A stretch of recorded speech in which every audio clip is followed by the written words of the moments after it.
Good morning, everyone. This is Patrick. This is a duo presentation by myself, first part, and then my colleague Ana Hidalgo. So we will be addressing in this presentation, if you go to next slide, the two topics. First one is authorization of ATMPs in Europe, where that I will take and where I will try to explain why ATMPs are so different from other medicines and the consequences for approval and the need for additional support of ATMP developers. And then Ana Hidalgo will take the next step on, okay, once a product is on the market, how do we get it to the patients? Because that is has shown not to be that straightforward either, and additional interactions with HTAs and payers are certainly needed here. More about that in the second part of the talk. So I start from basics, and this is, if we immediately go to next slide, is what are ATMPs? So ATMPs are medicines based on cells, genes, or tissues. So there are three classes of products: gene therapy products, if based on genes, cell therapy products, and tissue engineered products. They are very different from medicines that are based on chemical entities or biologicals. And if you click once more, this is a picture I use to show you, just to illustrate the issue. You see here the big bulb is a cell, and in the left top corner you see the size of a monoclonal antibody, and a monoclonal antibody is one of the most complex biological biotechnology products. And the little dot, that's probably even too big, is paracetamol, so the chemical painkiller that everyone knows.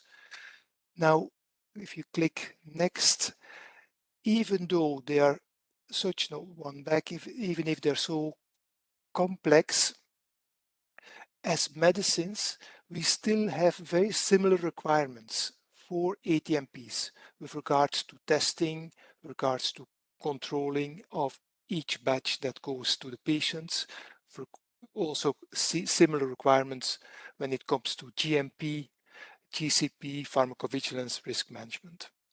Now, despite that, we have authorized all three classes of products, and on the next slide I will show you the first an example of the first product class, and these are gene therapy products. For gene therapy products, you have two subclasses. One is an in vivo gene therapy, and what you do there is to replace a defective gene in the patient. And how do you do this? You put the gene of interest, the DNA part of interest that codes for that gene, in a vector, often a viral vector, and you inject that vector into the patient. The example of such a product is Glybera, and this is also the first product that was approved in the Western world, gene therapy product that was approved in the Western world. Glybera was intended to treat patients with a defect in the fat metabolism of patients, and you were giving these patients the correct gene so that they could digest the fat. Other examples of such products are Zolgensma. You will probably have heard about that. That's the product to treat children with spinal muscular atrophy, and other products, Luxturna, an ophthalmology product. Second subset of gene therapies are ex vivo gene therapies, and what you do there is you do not give the vector directly to the patient, but you take cells out of the patient, bring them in the lab, transduce these cells with a gene therapy vector, grow the cells, test the cells, and give then these cells back to the patient. And here the first product approved was Strimvelis, and this was a product to treat children with ADAS-KIT. So this is a severe immune deficiency due to a non-functional adenosine deaminase enzyme. Other such type of products are the CAR T cells. And on the next slide, this is how CAR T cells are manufactured. So, and you might have seen that slide because it comes from the CAT share. What you do is you take blood cells from the patient, you select the cells that you want to have, the T cells, you freeze them and transport them to a manufacturing facility.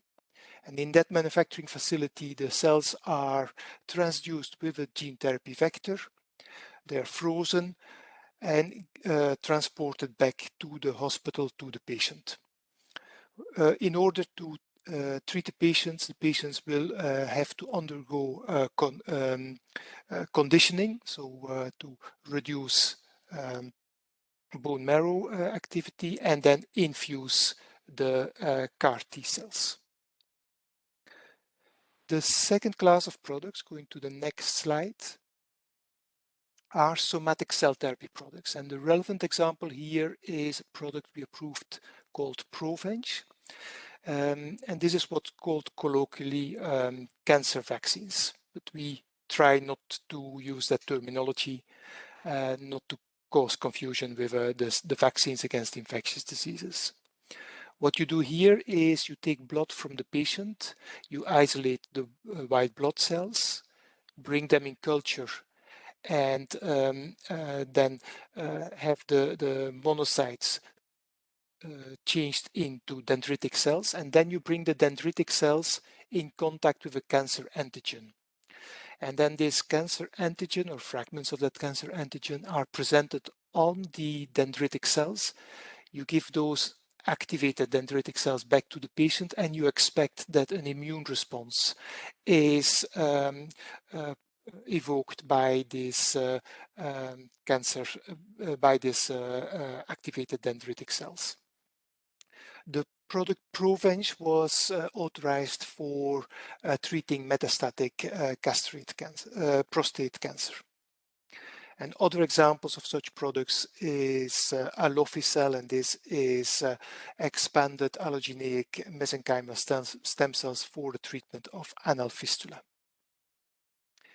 The last group of products are tissue engineered products, and they look in many sides similar to the previous product, the somatic cell therapy products. However, the intention here is not to treat a disease, but to replace, regenerate diseased tissue in humans.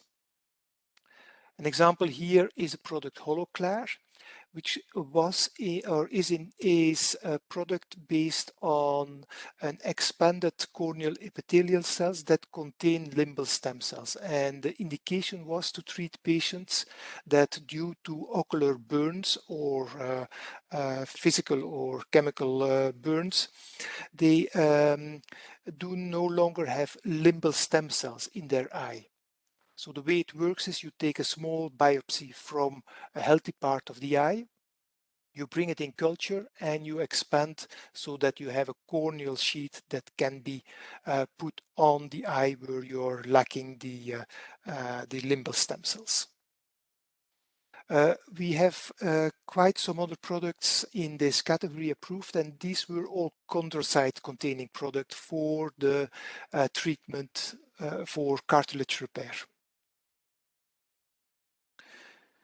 Now, what are the key differences from other medicines that are complex? I hope I have already shown, but this complexity also, of course, then translates in difficult development, difficulties in complex manufacture, testing and characterization also being complex. Often these products, or so far all of those products, have a non-standard non-clinical and clinical development program, and there are novel safety concerns. I come back to that in a moment. As a result of this, these type of products need a long-term follow-up of both safety and efficacy after approval. On the other hand, these are the type of products that are offering new treatment options. The Strimvelis is a very relevant one. This was an indication that could not be treated otherwise. And the CAR T cells are certainly the type of products for patients that have no longer any treatment options for their diseases. The products are evaluated by a specialist committee, an expert committee, and this is the Committee for Advanced Therapies. We go to the next slide. This gives a schematic overview of how these products are authorized or approved for market. So after the development of the product, the clinical trials, the Committee for Advanced Therapies, CAT, will look at the dossier submitted by the applicants and come to a conclusion. CAT adopts draft opinion that then is forwarded to our main committee, the Committee for Human Medicinal Products, who then adopts the opinion for the product, and then it's up to the European Commission to grant an approval, full approval, or very often a conditional approval or an approval under exceptional circumstances. And then next step is then the interaction with the HTAs and the payers so that the product can reach patients. Our Pharmacovigilance Committee, PRAC, is involved a little bit during the initial review, but mainly is involved for the post-approval data generation, the safety follow-up of these products.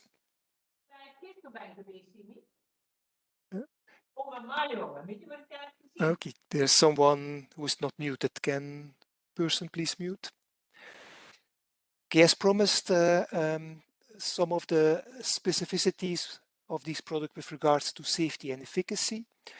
Now, I will not present everything, but of course, you can read faster than I can talk. But here there are a couple of things that I want to highlight.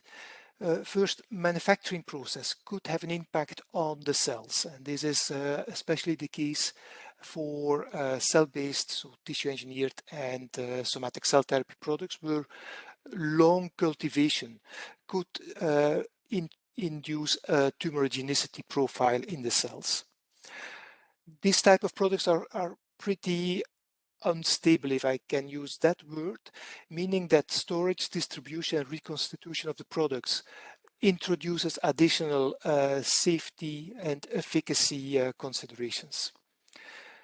The products sometimes are administered using surgery that also has its own issues on safety and efficacy, and for example, what I showed for CAR T cells, patients undergo either preconditioning or immune suppression that adds to the safety profile. And for gene therapies, a risk that is very specific is the potential for insertional mutagenesis. So that is also one of the additional reasons why for especially integrating viruses, a long-term 15-year follow-up is required. Going to the next slide. Now, development of new technologies, especially in orphan indication and for new disease areas, adds complexity to the clinical development. And that's also what we see when we review the data. So ATMPs often come with a very limited clinical data package, and the clinical trials in most cases are not randomized controlled trials. They're often single-arm trials. Getting the indication right is not always that straightforward, especially if trials are done outside of Europe, and the patient population that is treated in or used in the clinical trials might be different from the patient population that is finally, for which a product will be finally used. Linked to that, of course, is a limited safety profile and also limited information on how long the response will last in a patient. So therefore, it's very important that a plan is in place at the time of the marketing authorization on how to gather post-authorization efficacy data. And registries might be a tool to bridge that gap, but of course, registries are also complex, and you will hear more about that, and require that there is ample interaction early on between developers, registry holders, and us regulators to agree on what data to be generated and obtained via registries. Going to next slide, and I'm almost at the end of my part of the presentation. Supporting development is something we do for all medicines, but that is certainly necessary for development of ATMPs, taking into account the complexity of products and the complexity of non-clinical and clinical development. Scientific advice is our standard tool, and this is can be used both for the quality, non-clinical and clinical development of products. What you have here in the box is what is especially relevant for ATMPs. This is a parallel consultation with HTAs, and you'll hear more about that in the second part. ATMP classification and certification procedure, prime and qualification of novel methods, which includes, for example, registries. And on the next slide, just 2 words on classification and certification. Classification is an ATMP specific incentive, and it's open to everyone, academic and commercial developers, and it gives an answer to the question, is my product that I'm developing an ATMP? So providing early on some regulatory certainty. The certification procedure is also ATMP specific, but it's limited to small and medium-sized enterprises. And this is a type of a pre-assessment of data generated with the product, and it answers the question, is the product development so far on track for a future marketing authorization application? So providing scientific certainty. The next slide, scientific advice, is not ATMP specific, but a lot of ATMP developers use this procedure. And this is to get a proactive feedback on how the quality, non-clinical and clinical development programs should be conducted for ATMPs, providing, of course, then certainty, scientific certainty.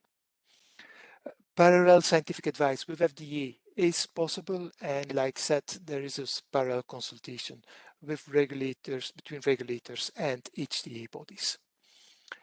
And then the last I want to list here is PRIME. This is enhanced support for development of medicines that are intended to treat patients or to treat an unmet medical need. Not ATMP specific, but a high proportion of ATMPs are designed prime and get this additional support. And that brings me to, I think, the last slide, making the link to the second bit of the presentation. This gives you an overview of all the products that have been approved so far and also the ones that are ongoing. And what you can see here clearly is that gene therapy medicinal products, the middle block, are the ones that we see have approved most products, and also most products that are currently under review and in the pipeline are gene therapy products. And with this one, I pass the floor to my colleague, Ana Hidalgo. Good morning, everybody, and thank you, Patrick, for the good setup that we have. I don't think any of what we have said was completely new for you because you are already very well informed in this area. It's a good overview. What I'm going to say probably is not going to be new either, but I'm trying to give you a flavor of how we are looking at this second part of the problem. Can we please go back one slide to the last one that Patrick talked to? This is a very nice snapshot. And if we only had the names, you can get the message that Europe is doing quite well because there is quite a lot of approved medicines. But then if you look at the products with the box around, either withdrawn or non-renewed, it's actually quite a high proportion of the total. And although you can see that it's mostly the old products, not only the old ones. And as you already know, Sinteglo will have a white box very soon. It's not out of the market technically yet, but we know that it's going to happen within the next few weeks. So this is the difference between being in the market and being in the patient. Next slide, please. And the flavor of the content that I am going to give you today, the next slide, please, is how we have moved within EMA and the network. Because only a few years ago, we would have told you that our role is to put medicines in the market. Now we really have to go beyond that because there's no point to put anything in the market if it doesn't reach the patients. And the observation is very clear that the gap between being in the market and being in the patient is enlarging, especially for ATMPs. But also the number of patients that have access is changing and is not growing as fast as we want. So it has several, when we say not in the patient, we don't mean just numbers of patients, but time and type of patients. So it's very much in our sights and it's very much on the table for us. And I'm just mentioning there two regulatory strategy documents that you are very familiar with. And you could find very clear that access to patients is all over the place in our strategy and our documents. Next slide, please. So we are already know Patrick has been very clear about why they are different from each other. All these administrations, how it's gone, the fact that they are one-off treatment rather than a chronic treatment, that in some instances they are more considered procedures rather than medicines, but still regulated as medicines. I'm just going to consider the last two rows of this table. First, they are expensive, and it's not two ways about this. For many patients associations and for many users, they are outrageously so. Remember when Saskatchewan arrived and there was 1 million per patient. That was a big problem because we don't want this to be just orphan. We want these therapies to make a big difference to all users. And the questions of is this sustainable are really much with us. And then the access to the market. The approval of the drug used to be like the kickoff moment. You approve today, tomorrow is out there. Now the complications are double, triple, or quadruple. And the reason is that we need to be talking a lot more with the downstream stakeholders that take the decisions. And they are normally around budgets, availability, and how do they fit in the normal health systems. So if we go to the next slide, I'm going just to put in one shot what are the major questions that they ask at the moment. This is my subjective analysis of what is out there. So the major discussions are around, we don't know what is the value, and the value not only for the patients, but for society, because it may be extremely high value for one or two patients, but if that is going to be so expensive that is taking the money away from cardiac surgery or midwives in the countryside, then you need to put everything in the balance. So a lot of discussion goes around what is the value for patients and society. Now, the two main aims that everybody agrees with are the robust evidence needed and how are we going to reduce uncertainty. So everybody agrees. We are approving these products with a lot more uncertainty than we do with the traditional products. But we need to somehow live with that uncertainty and find every possible way to reduce it. We are never going to get rid of it, but at least we need to manage the uncertainty. And then when we do talk to industry, the two tools that they really talk about again and again are innovative payment models. So that's not something about reducing the cost or no access. It's just how we are going to pay for it. And they have a lot of suggestions. A lot of them make a lot of sense to me. For example, pay for the ones that work, not for the ones who doesn't work when you are charging that much. And the other tool that is constantly be talked about is the real world evidence, and I will come back to that. So one further question out there is this: who is taking the risk here and who is taking the profit? This is a very complicated discussion, but basically we are in a situation where it happens all over life, that the taxpayer money is taking the risky part of the investments, but then when the profit arrives, it's very much in companies. And the current system that we have is directed to that, because we talk to pharmaceutical companies who are the ones who take drugs to the market. So it's a major rethinking going on around this at the moment. Then we need to think access in the very wider one. The first access that came to mind are the European patients. So we have them in the market, and then we need to make sure that they reach to everybody who need it. But this is also wider. We need to think how this is going to work when we are not ultra rare, but when they are more mainstream. We need to make sure that we are encouraging the development to all these unmet medical needs that ATMP has the potential to address. But we also need to think about all how we can help to all these places. One recent example is very big attempts to help, for example, African regulators, where they may not have the capacity to analyze the drugs, and it may take them a lot of time to approve. If we share with them what we have done, we could accelerate that. So it's a knowledge transfer that may help that some patients have access to medicines much earlier on. I suspect that we are going to see a lot more of that in the years to come. And then two future trends that they are being talked about. One of them is the crowdfunding, pooling of resources that will probably work very well with orphans rather than bigger diseases. And these global buyers clubs where people put money every year, and then if they need that money, it can be used. We will again see a lot of versions of these movements. Let's go back to the next slide, please. So what we are doing, or how we are trying to address these problems. The first thing that we are doing in the major one is to really talk to these other stakeholders that they are coming after us. And the reason for it is to align evidence. What we do not want to have is that we ask for some clinical trials, clinical evidence, real world evidence, that then the HTA, so the payers say, but that's not that relevant for us, because then we are wasting resources. So there are many ways to address our questions. What we are trying to do is to see how we can agree on what we need to fit everybody's decision-making needs.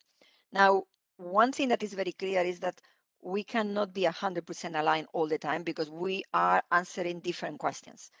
Very top level, the regulator question is the benefit risk of this medicine positive, and for whom? And if there is a group of patients for which this is a positive benefit risk, that drug should be available to them.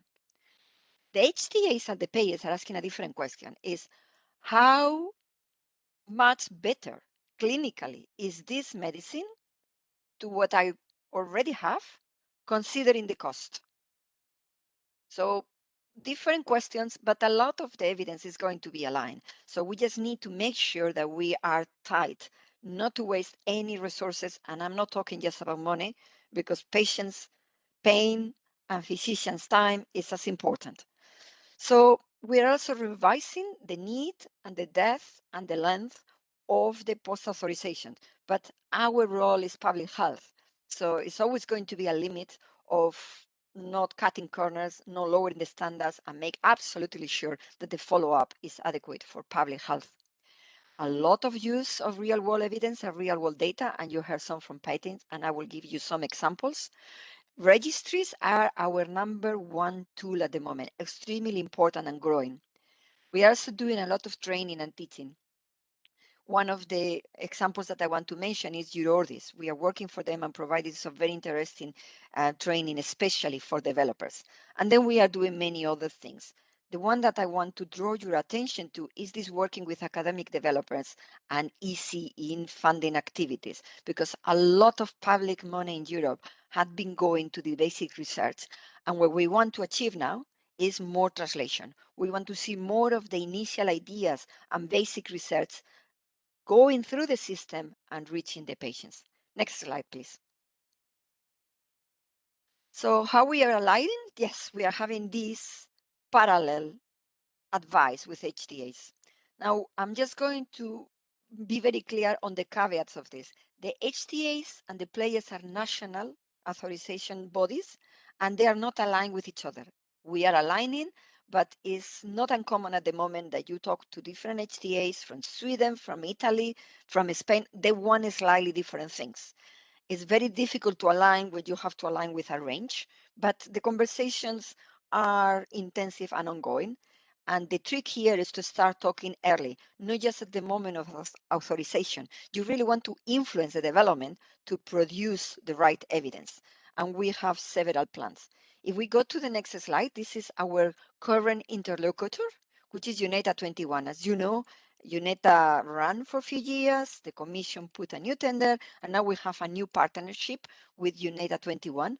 And we are, as ATMPs, part of the plan, but also we are likely to be the guinea pigs in many of these initiatives because the ATMP tick the boxes. Revolutionary medicines, high potential for clinical benefit, and high costs. So all these pilots starting with conversation and interaction with ATAs will have an ATMP in the middle of it. If we move next slide, we'll see now how the post-authorization requirements are very important. And the reason why they are complex, they are normally long, 15 years is the norm, and they are in every ATMP that we get approved. And the reason for this is not only that we really want to check the efficacy and the safety, is that HTA's bodies also require them. So there is room for optimization, but they will never be reduced dramatically. And the question that I normally get from HTAs is, you're approving something that you tell me is forever, but you are showing me 2 years of evidence that it works. And they are right in a way. We cannot wait 15 years before we approve, but we also need to have a very good follow up way to check that when we are approving thinking that it's a one off, it is really a one off. And if not, why not? And until when? Next slide.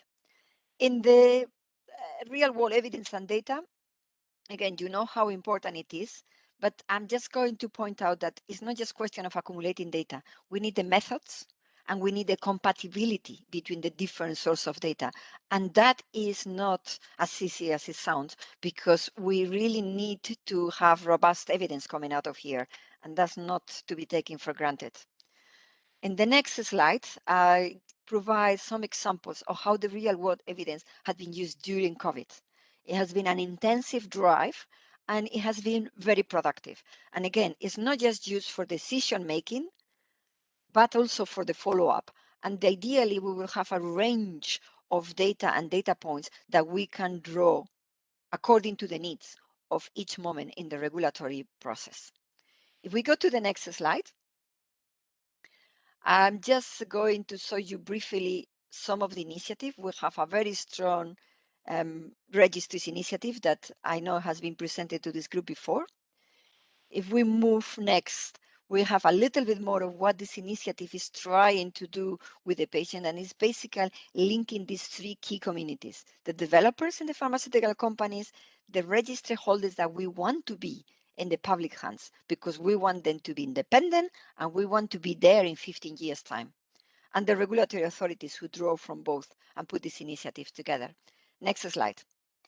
The international cooperation is very important as well, because one other complaint that we have from developers is that they do not want to be doing different things for us, for the FDA, for Health Canada, or for Australia. And we understand that. And despite the fact that we are very different legally and we can never converge completely, we can start the conversion process. It will not be completely harmonized, but the conversion can get us a long way. And especially for ultra rare disease, we really do want to maximize the resources of developers. Therefore, we need to be aligned globally. The next slide is just to remind you that we also need to raise awareness. Not all people offering these therapies there are legal.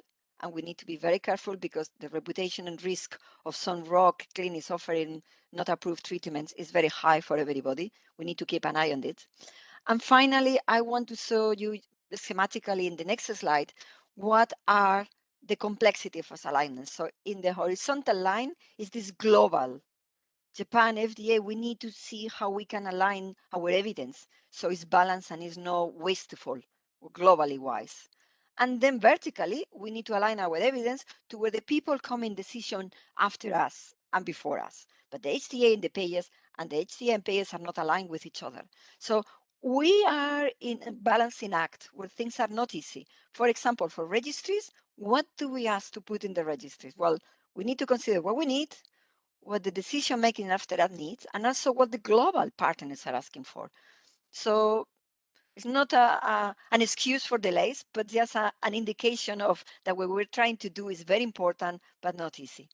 So I'm finished with a slide with a very few suggestions of how we can work together with you to take this forward. So in the three areas that we look at in development, all the clinical trials work that you do so much on, and all these pushing the HTAs and the payers to talk to us at earlier stage. We want to influence the development, not just to judge what we have on the table at the moment of authorization. During the regulatory process, we have wonderful patient representatives and healthcare providers in the CAT, and they are key elements of the decision makings and of the process of assessment. We also do a lot of training, and we also need to train different stakeholders from the traditional ones. And then in the post-authorization, all this feedback that you gave us every time we have a protocol, which is extremely good and useful. The registries, we need all the help that we can get to push all the stakeholders in the right direction, and especially the awareness. So my way of seeing the healthcare professionals and the patients is a little bit like the collagen, like the glue that links the full system, because is the area where we can push everybody to align on the same way, because we are constantly reminded of what is the end of all this, what are we doing all this, which is to get those medicines to patients. So with this, thank you very much, and I think we have some time for interesting discussion now.